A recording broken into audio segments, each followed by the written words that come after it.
तीर्थंकर वृषभदेव श्री आदिनाथ भगवान की जय। मूलकम चोक सर्ग विजय श्री चिंतामणि पार्श्वनाथ भगवान की जय। मूलाई के विराजमान विश्ववंदनीय भगवान महावीर स्वामी की जय।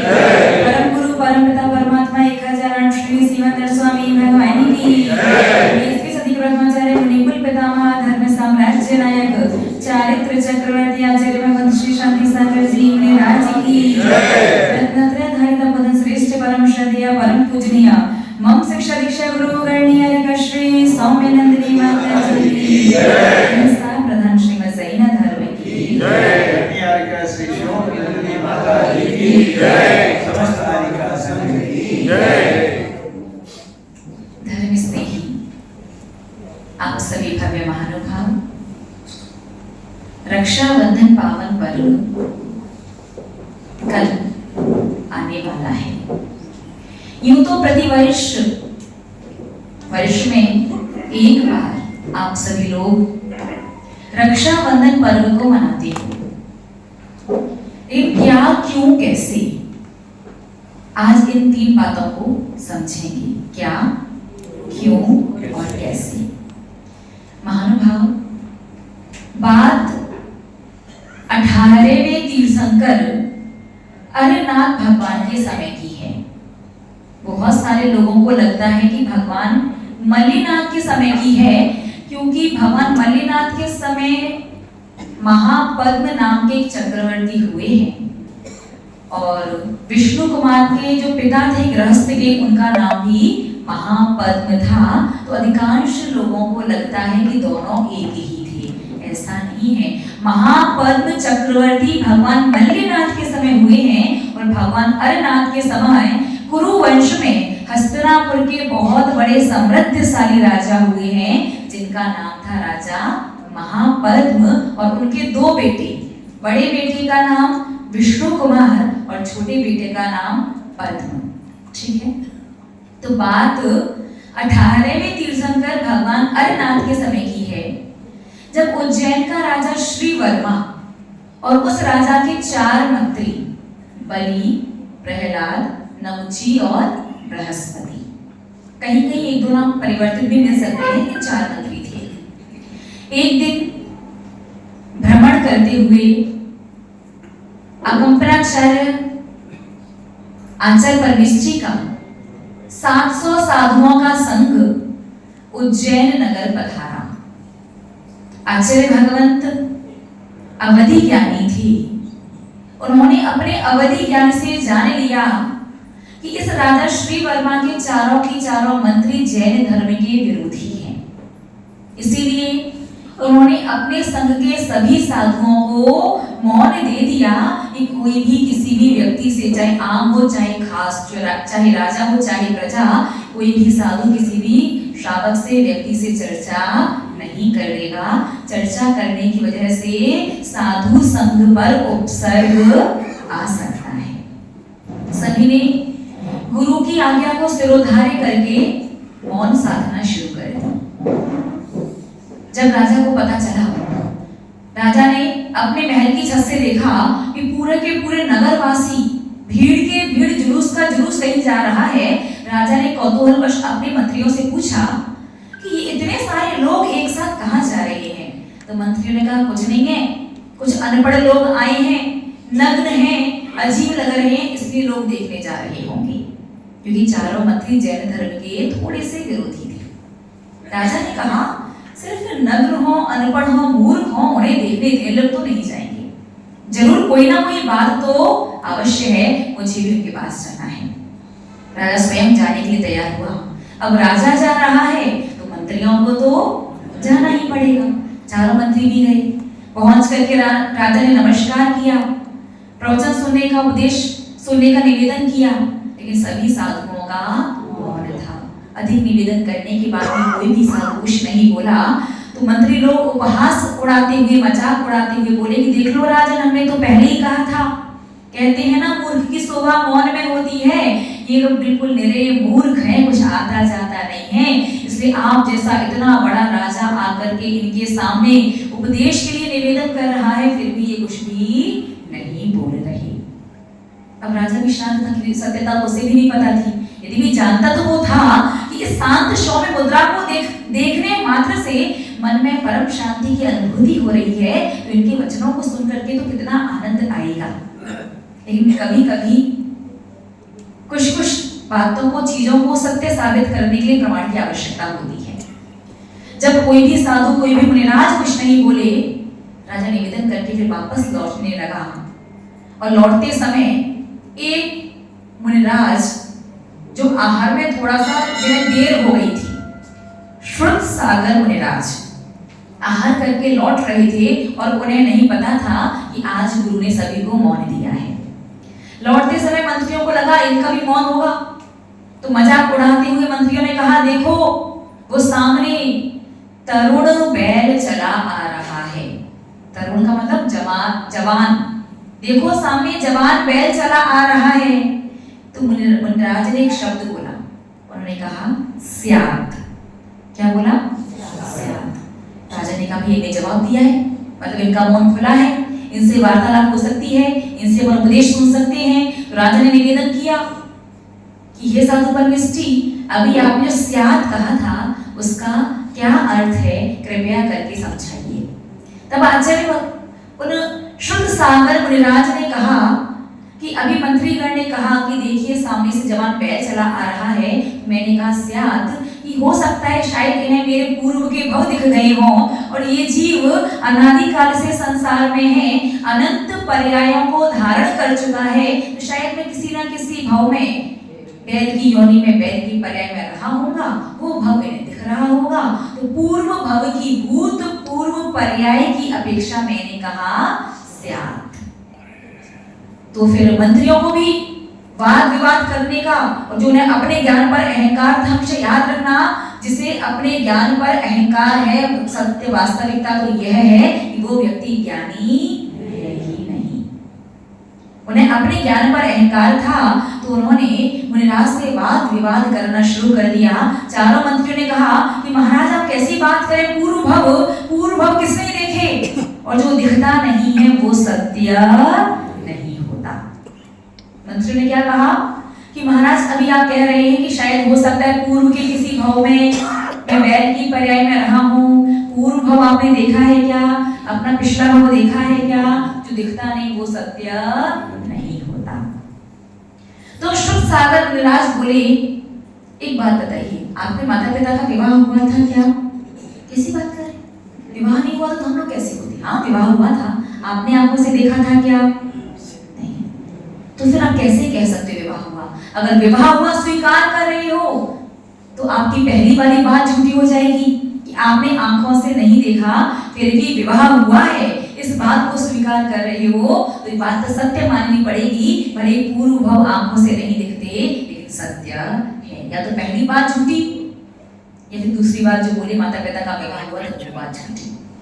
चारों मंत्री निरुत्तर हो गए, राज से हार गए। उन मंत्रियों के अंदर द्वेष की भावना और बढ़ गई। उन्हें लगने लगा कि देखो इन महाराज ने जानबूझ करके राजा के सामने हमारा अपमान कर दिया है। वहां से वापस तो चले गए। शुद्ध सागर मुनिराज जब आचार्य के पास पहुंचे, गंपनाचार्य स्वामी के पास पहुंचे, पहुंच करके पूरे घटनाक्रम के बारे में जब आचार्य परमेष्ठी को बताया, आचार्य परमेष्ठी ने कहा कि सबको मौन दिया था, शायद आपको वो बात पता नहीं थी इसलिए आपने वार्तालाप कर लिया। अब इस वार्तालाप की वजह से पूरे संघ पर उपसर्ग आ सकता है और एक साधु की वजह से पूरे संघ पर उपसर्ग नहीं आना चाहिए।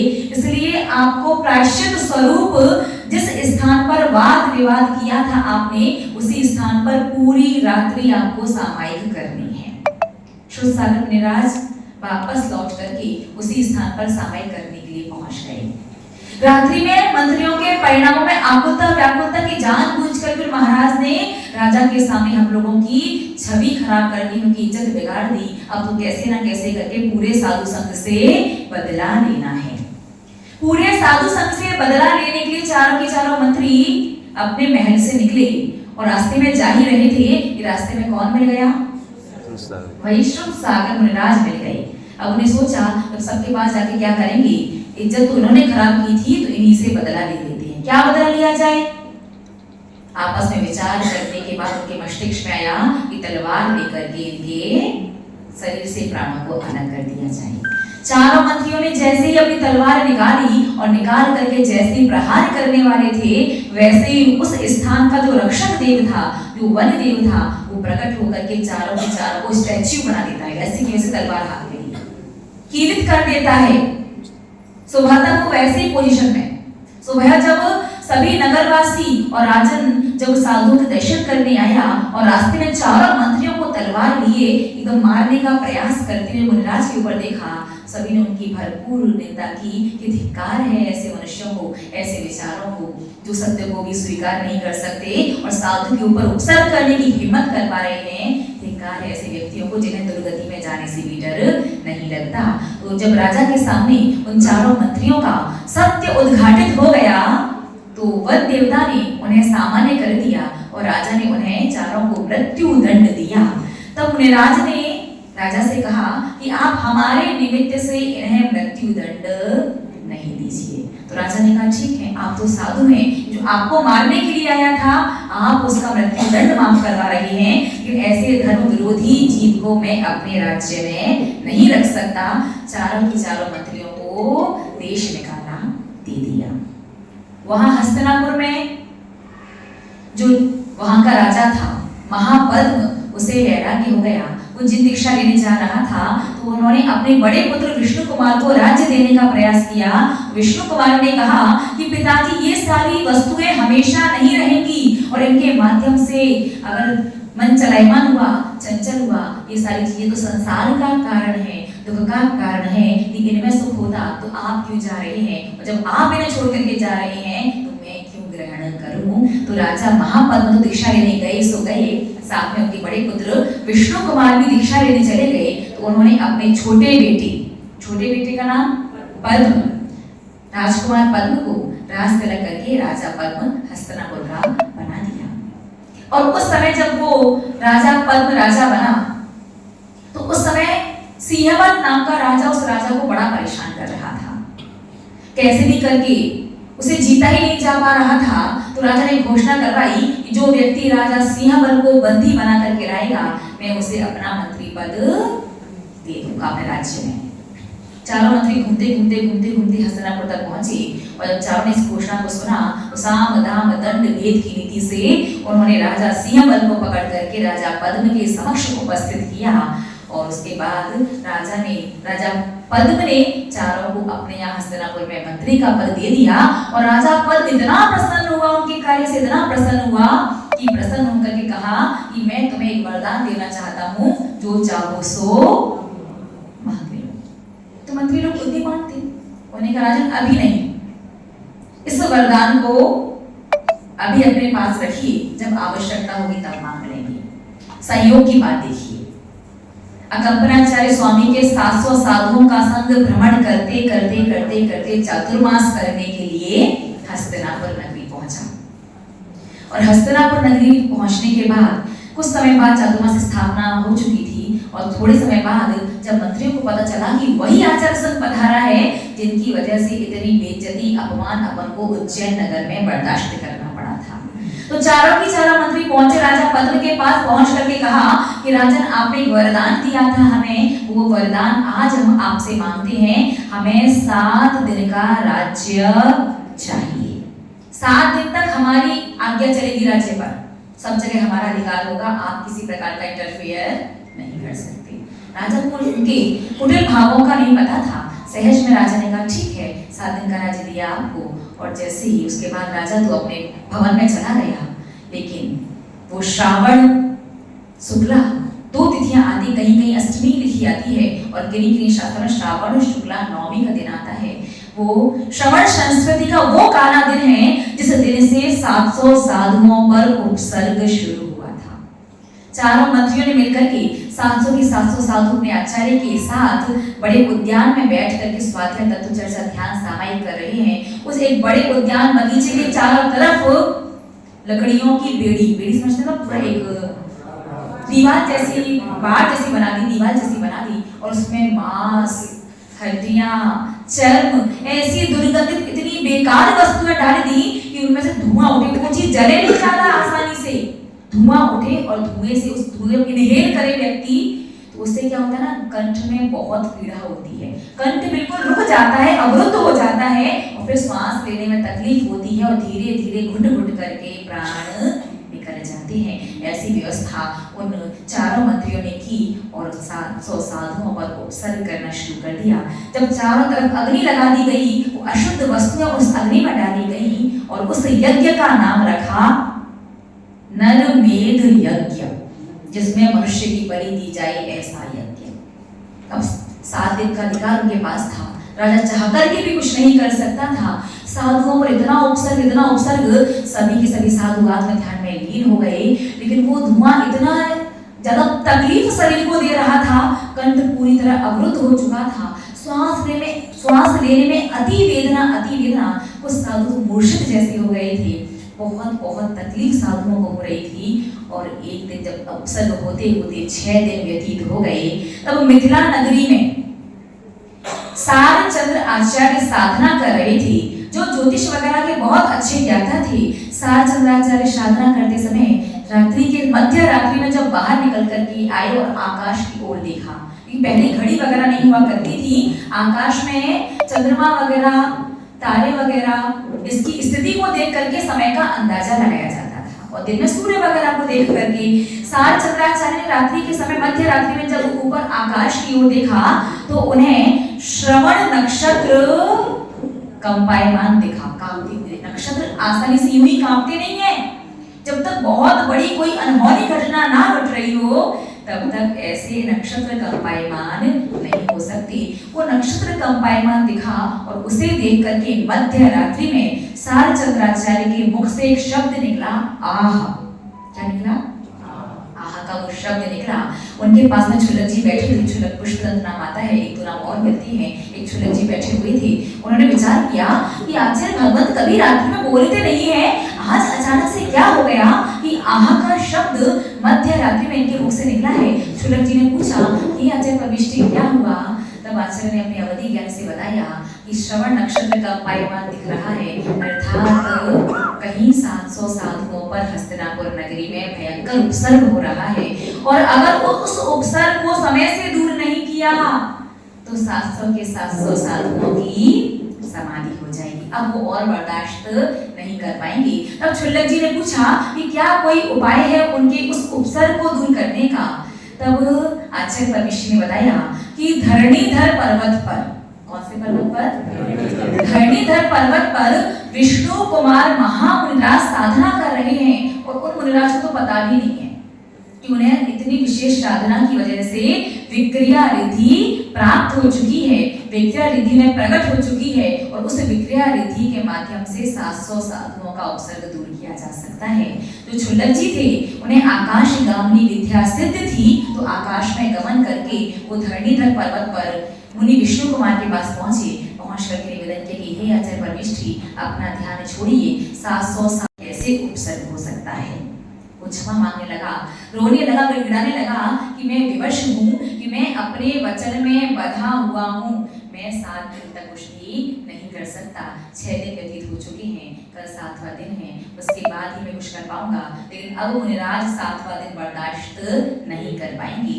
तब विष्णु कुमार मुनिराज ने कुछ समय के लिए अपना मुनि पद छोड़ करके एक बौने छोटे से कद का ब्राह्मण का रूप बनाया और एक बढ़िया वीणा हाथ में ली और बढ़िया मधुर संगीत बजाते हुए, वेद पाठ करते हुए, ऋचाओं को पढ़ते हुए वो कहाँ पहुंचे? जहां पर वो चारों मंत्री वो यज्ञ कर रहे थे। क्योंकि जब कोई विशेष यज्ञ किया जाता है उसमें एक दिन किमिक्षित दान दिया जाता है। किमिक्षित दान क्या होता है? जिसे जो मांगना है, व्यक्ति सुबह से पहले आता है तो जो मांगे सो उसे वही दिया जाता है। वेद पाठ करते करते चारों ब्राह्मणों के पास पहुंचे, चारों मंत्रियों के पास पहुंचे। चारों मंत्री ब्राह्मण ही थे और जब मंत्री इतना मधुर स्वर सुना, मंत्र मुग्ध हो गए और बाहर आकर के बलि मंत्री जो था वो बोला कि हे ब्राह्मण राज, आपको जो चाहिए वो आप मांगिए, कि आज हम लोगों का आखिरी दिन है इस यज्ञ का, मैं आज किमिच्छित दान देना चाहता हूँ। तो उस जो छोटे ब्राह्मण के रूप में आज मुनिराज विष्णु कुमार जो थे उन्होंने कहा कि जो मांगो सो दोगे? उन्होंने कहा हाँ हाँ कुछ भी मांग लो। तो उन्होंने कहा पहले जल धारा छोड़ो, क्योंकि होता है कि जलांजलि जल का वचन देने के बाद फिर अपने वचन को तोड़ा नहीं जा सकता। तो जैसे ही वो बलि मंत्री जलधारा देने के लिए तैयार हुआ और विष्णु महाराज जो ब्राह्मण के रूप में थे उन्हें अपना हाथ आगे किया, बाकी शेष जो बृहस्पति वाला मंत्री था उसने रोका कि रुको, ये जो हाथ है ना इस पर जो शुभ लक्षण है, कहीं कलश बना है, कहीं चक्र बना है, कहीं ध्वजा बना है, ये हाथ तो मांगने वाले का हो ही नहीं सकता, ये हाथ तो हमेशा देने वाले का है। बलि नहीं मांगते, सामने प्रत्यक्ष आंखों से दिख रहा है, छोटा सा गरीब सा निर्धन सा ब्राह्मण है, ये किसी को क्या देगा जो स्वयं मांगने की इच्छा से मेरे पास आया है। मंत्री ने समझाया, बलि मंत्री नहीं मांगा, वो जल की धारा देकर के वचन दे दिया और उस छोटे ब्राह्मण के रूप में जो राज थे उन्होंने क्या मांगा, 3 पग भूमि, 3 कदम बस मुझे जमीन दे दीजिए, वो मैं अपने पैरों से नापूंगा, तुम्हारे पैरों से नाप करके भी नहीं। मंत्री ने कहा मांगा भी तो क्या मांगा, 3 पग भूमि बस, वो भी अपने पैरों से, कुछ और विशेष मांग कितना आएगा 3 पग भूमि में? उन्होंने कहा तुम उसकी चिंता मत करो, मुझे तो बस 3 पग भूमि ही चाहिए, उतनी भूमि दे दीजिए। मंत्री कहा ठीक है नाप लो, और जैसे ही मंत्री ने कहा वैसे ही मुनि विष्णु कुमार जो बौने ब्राह्मण के रूप में थे उन्हें अपना रूप इतना विशाल बना कि उनका सिर सीधे ज्योतिष मंडल तक पहुंच गया। उन्होंने अपना एक पैर तो सुमेरु पर्वत पर रखा, दूसरा पैर मानसोत्तर पर्वत पर रखा, 2 ही कदमों में पूरे 2.5 द्वीप पूरा मनुष्य लोग नाप लिया। और तब वो बोले बलि मंत्री से, अब बताओ तीसरा कदम कहाँ रखूं? 3 पग का दिया था ना वचन, तीसरा कहाँ रखूं? नतमस्तक हो गया, मान गलत हो गया, क्षमा याचना करने लगा कि क्षमा कीजिए, मेरी गलती है जो मैं अपने ज्ञान के अहंकार की वजह से जैन धर्म की महिमा को नहीं समझा। राज ने अपनी विक्रिया को समेटा, उन्हें अपने सामान्य रूप में आए मंत्रियों को क्षमादान दिया। चारों मंत्रियों ने जैन धर्म अंगीकार किया और तत्क्षण जो 700 साधुओं पर उपसर्ग हो रहा था उस उपसर्ग को दूर किया। जिस दिन उपसर्ग दूर हुआ वो दिन था श्रावण शुक्ला पूर्णिमा का दिन। उस दिन सभी साधुओं का उपसर्ग दूर हुआ। उसके बाद पूरे हस्तिनापुर वासियों ने अपने घर घर में चौके लगाए थे और उस धुआं को इनहेल करने की वजह से, धुआं को लेने की वजह से सभी साधुओं की हालत स्वास्थ्य का बहुत ज्यादा खराब हो गया था। सभी श्रावकों ने अपने घर पर क्षीरान्न खीर तैयार की थी, ताकि दूध और अन्न और थोड़ा सा घी डाल करके, ताकि गले में ज्यादा तकलीफ ना हो और सभी साधुओं के अच्छे से आहार हो जाए। सभी साधुओं का घर घर पर पड़गान हुआ, उस खीर का सभी साधुओं को आहार करवाया गया और उसके बाद साधुओं के सामने आपस में श्रावकों ने एक दूसरे को इस संकल्प के साथ संकल्प सूत्र बांधा कि आज से अब कभी भी हमारे रहते अगर देव शास्त्र गुरु पर उपसर्ग आएगा तो प्राण भले ही चले जाएं, उस उपसर्ग को दूर करने के सबसे पहले हम आगे आएंगे। तब देव शास्त्र गुरु पर उपसर्ग दूर करने की भावना से श्रावक ने एक दूसरे को वो रक्षा संकल्प सूत्र रक्षा सूत्र के रूप में बांधा था और तब से अब तक वो निर्बाध रूप से वो रक्षा सूत्र संकल्प सूत्र का पर्व रक्षा बंधन के रूप में संसार में प्रचलित हो गया। आज कहीं ना कहीं इस रक्षा बंधन का स्वरूप बड़ा बदल सा गया है। ये पर्व सिर्फ भाई बहन तक सीमित रह गया है, जबकि जैन धर्म में तो भाई बहन वाली परंपरा है ही नहीं। ये तो लोक व्यवहार की परंपरा है कि रानी ने हिमायू राजा को राखी भेज करके वो रक्षा वाला जो हुआ था सब कुछ लोक व्यवहार में भाई बहन का बन गया है, लेकिन वास्तविकता में तो ये सहधर्मी का वास्तव पर्व था कि आप मंदिर में भगवान के सामने सबसे पहले रक्षाबंधन कैसे मनाया जाता है उसका वर्णन शास्त्र में आपको इस प्रकार से मिलेगा। समय तो नहीं बता देते हैं आपको, इस प्रकार से मिलेगा। सबसे पहले मंदिर में भगवान के सामने सहधर्मी एक दूसरे के हाथ में संकल्प सूत्र बांधे। सबसे पहले रक्षाबंधन मंदिर का मनाया जाता है, भगवान को नहीं बांधी जाती राखी। देखने में आता है भगवान की वेदियों पर, पूजन की टेबलों पर और दरवाजों पर पता नहीं चलता भगवान के हाथ में बांध जाए। व्यवस्थाएं ऐसी हैं, तो मंदिर में राखी बांधो, भगवान के सामने बांधो संकल्प सूत्र। भगवान को नहीं बांधा जाता। राजस्थान में तो ऐसी परंपरा थी पहले कि वहां जो ट्रस्टी पंच लोग जो हुआ करते थे वो 4-5 लोग गद्दी लगा करके बैठे हैं, सुबह सुबह सबसे पहले लोग घर से वो निर्वाण लाडू, क्योंकि भगवान श्रेयांसनाथ का मोक्ष कल्याणक भी है, जो निर्वाण लाडू वगैरह लेकर के सब लोग अपने घर से आते थे, भगवान का अभिषेक होता था, पूरी समाज मिलकर के निर्वाण लाडू चढ़ाती थी और फिर वो 5 ट्रस्टी जो हुआ करते थे वो समाज के सभी पुरुष वर्ग लोगों को, सभी श्रावक श्राविकाओं को वो रक्षा सूत्र बांध करके संकल्प दिलवाते थे कि अब कभी भी धर्म पर, देव शास्त्र गुरु पर उपसर्ग आए तो उसे दूर करने के लिए अवश्य आना। तो अब धीरे धीरे वो परंपरा तो विलुप्त हो गई, लेकिन कम से कम ऐसी व्यवस्था की जाती है कि मंदिर में अब कुछ राखियां रख दी जाती हैं। आप दर्शन करने जाओ तो मंदिर से एक राखी लेकर के, मंदिर की राखी फ्री में मत लेना, हाँ उसकी जो राशि है वो गुल्लक में अवश्य डालना। तो मंदिर में राखियां रख दी जाती हैं, मंदिर से एक राखी लेकर के पहले अपने हाथ में, सीधे हाथ में वो जिन मंदिर की राखी बांधनी चाहिए, इस बात का प्रतीक कि भगवान आज मैं संकल्प लेता हूँ कि देव शास्त्र गुरु पर, धर्म पर जब भी कभी उपसर्ग आएगा तो सबसे पहले मैं आगे आकर उस उपसर्ग को दूर करने का प्रयास करूंगा। पहले अपने हाथों में मंदिर की राखी बांधिए, उसके बाद घर जाकर के फिर लोक व्यवहार की अपेक्षा आपको जिस तरह से रक्षाबंधन मनाना है, बाद में फिर आप रक्षाबंधन वगैरह मना सकते हैं। हमेशा ध्यान रखना, पहली राखी हाथ में मंदिर की बंधी। उसके बाद देखो नई परंपरा आ गई कि वहां साधुओं के सामने बांधी थी तो लोग साधुओं को बांधने चल दिए, यहाँ भी बस नहीं चला, ये तो कहते हाथ दे दो, पीछी और कमंडल। महानुभाव देखिए सत्य क्या है, आगम और शास्त्र क्या कह रही है, हम आपको बता रहे हैं, करना क्या वो निर्णय आपका, क्योंकि आपसे बुद्धिमान है। ये पीछी संयम का उपकरण है। किसका उपकरण है? संयम का। पीछी किस बात का संकेत है कि साधु 5 महाव्रत धारी है, अपरिग्रह का धारी है, और पीछी तो भाई अपरिग्रह का धारी, 5 महाव्रत का धारी इस बात का प्रतीक है। और राखी तो परिग्रह है ना, ना करके आपने पीछी से राखी बांध दी। अब साधु पीछी को तब तक नहीं पकड़ सकता जब तक राखी ना खोल दो, यहाँ आप बांधते रहो वहां बोलते रहे, कोई तरीका है क्या? पहली बात तो साधुओं के पीछे कमंडल कहीं भी राखी बांधी ही नहीं जाती, साधुओं के गुरुओं के सामने अपने हाथ में बांधी जाती है, श्रमण संस्कृति की रक्षा का प्रतीक। किस रूप में? कि साधुओं पर जब भी उपसर्ग आएगा, संकट आएगा, मैं दूर करूंगा, आपके समक्ष में संकल्प लेता हूँ। साधुओं के सामने अपने हाथ में राखी बांधी जाती है, एक दूसरे को राखी बांधी जाती है। लेकिन चलो ठीक है, फिर भी आपको लगे नहीं, साधु भी पाप से, अशुभ से, गलत से हमारी आत्मा की रक्षा कर रहे हैं, तो भाई देखिए हम तो कभी नहीं कहेंगे पीछी में राखी बांधनी चाहिए, कमंडल पीछी और कमंडल बांध करके आप साधु को परिग्रह धारी, या तो आप यहाँ बांधते जाओ और साधु को ड्यूटी बजाता जाए, बैठा बैठा बोलता ही नहीं, ये तो गलत है ना। और यदि बनी रहेगी तो साधु उस पीछी को उठा ही नहीं सकता, यूज नहीं कर सकता, छू नहीं सकता, फिर कैसे साधु अपने 28 मूल गुणों को पालेगा? तो महानुभाव जो भी बांधेंगे उन्हें देख लो कौन सा वाला दोष लगेगा, साधु के महाव्रत में दोष लगाने वाला दोष लगेगा।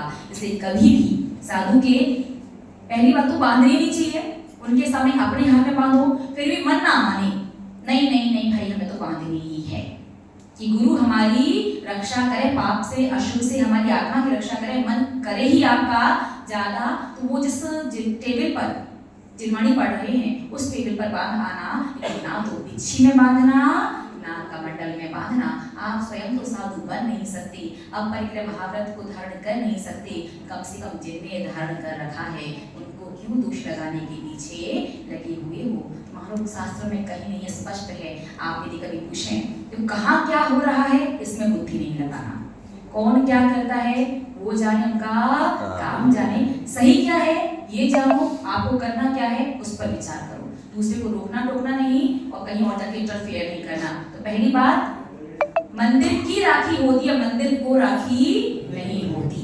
भगवान को, मंदिर को, गेट को, दरवाजे, टेबल वगैरह को राखी नहीं बांधी जाती। तो आपके यहाँ क्या रक्षाबंधन पर मंदिर में व्यवस्था की जाती है? आपको क्या मंदिर में राखी होती नहीं है? घर से लाते हैं। ठीक है, तो आज जामुन भैया अच्छी बढ़िया, हाँ वाह ना, बढ़िया अच्छी राखी। इतना ध्यान है ना कि मंदिर की राखी जो हो वो रेशम की ना हो और ऊन की, दो चीज के लिए होनी चाहिए। हमारे परदादा गुरु हैं आचार्य श्री विद्यानंद जी महाराज वो अक्सर कहा करते थे कि राखी सूत की होनी चाहिए और उसमें 27 धागों से मिलकर के वो सूत बनना चाहिए। कितने से? 27 से। जो बहन है साउथ में, दक्षिण भारत में आज भी यही परंपरा है, 27 सूत के धागों को लेकर के वो सूत बना करके राखी तैयार करती है बहन, और उसे हल्दी और होली में उस सूत को रंगा जाता है और 27 धागे इसलिए लिए जाते हैं, 7 धागे 7 तत्वों के प्रतीक, 9 धागे 9 पदार्थ के प्रतीक, 6 धागे 6 द्रव्य के प्रतीक और 5 धागे 5 अस्थि इकाई के प्रतीक। अर्थात इन चीजों पर श्रद्धा करोगे तो आपकी आत्मा का कल्याण हो जाएगा, पाप से रक्षा हो जाएगी। इन 27 चीजों पर श्रद्धा करके अपना कल्याण करना। इस अभिप्राय से बहन वो 27 धागों के सूत्र बना करके उसे हल्दी रोली वगैरह में रंग करके फिर अपने भाई के सीधे हाथ पर, और जब भी आप अपने भाई के सीधे हाथ पर बांधो हमेशा ध्यान रखना भाई की मुट्ठी बंद होनी चाहिए, मुट्ठी खाली नहीं होनी चाहिए।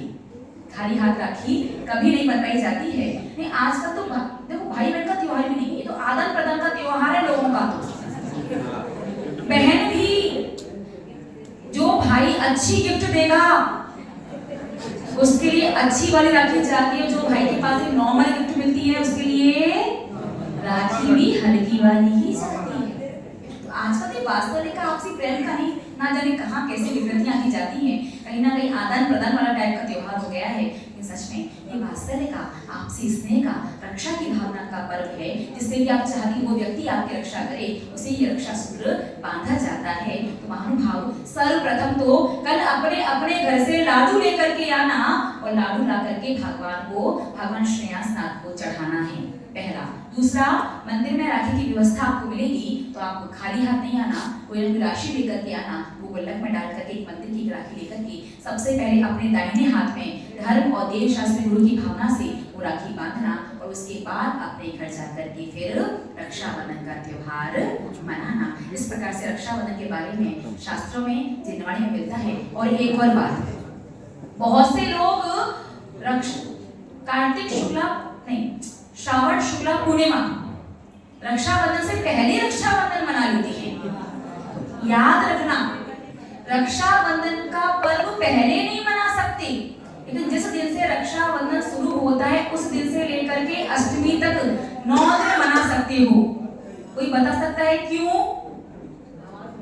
क्योंकि आचार्य भगवत सार चंद्र स्वामी ने, जिनका एक दूसरा नाम सागर चंद्र भी मिलता है शास्त्र में, सार चंद्र स्वामी ने श्रवण नक्षत्र को कंपायमान देख करके अनुमान लगाया था, तब पता चला था उन्हें कि 700 साधुओं पर उपसर्ग हो रहा है। नक्षत्र टोटल 27 होते हैं, 7 और 2 को जोड़ेंगे तो मूलांक कितना निकलेगा?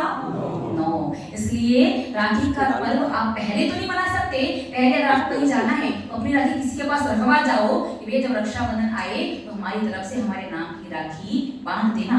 पहले राखी पर्व मनाना बिल्कुल गलत है, अशुभ है। आप जिसे बांध के जाएंगे उसको आपकी रक्षा करे या ना करे, आपका संबंध कमजोर होने के चांसेस जरूर बढ़ जाते हैं। लेकिन आप जिस दिन से रक्षाबंधन है तब से लेकर अष्टमी तक, क्योंकि वो नक्षत्र की संख्या 27 और 27 का मूलांक 9, आप अष्टमी तक वो रक्षाबंधन मना सकते हैं। उसके बाद फिर प्री और पोस्ट, आजकल लोगों ने पर्व त्योहार सब सुविधा के अनुसार जो जब आ जाए जो कर ले सो बढ़िया है। महानुभाव इस प्रकार से शास्त्र और आगम के अनुसार रक्षाबंधन बदली कथा थी, कैसे अवधि मनाना है आप लोगों ने समझा। 2 काम, एक तो मंदिर को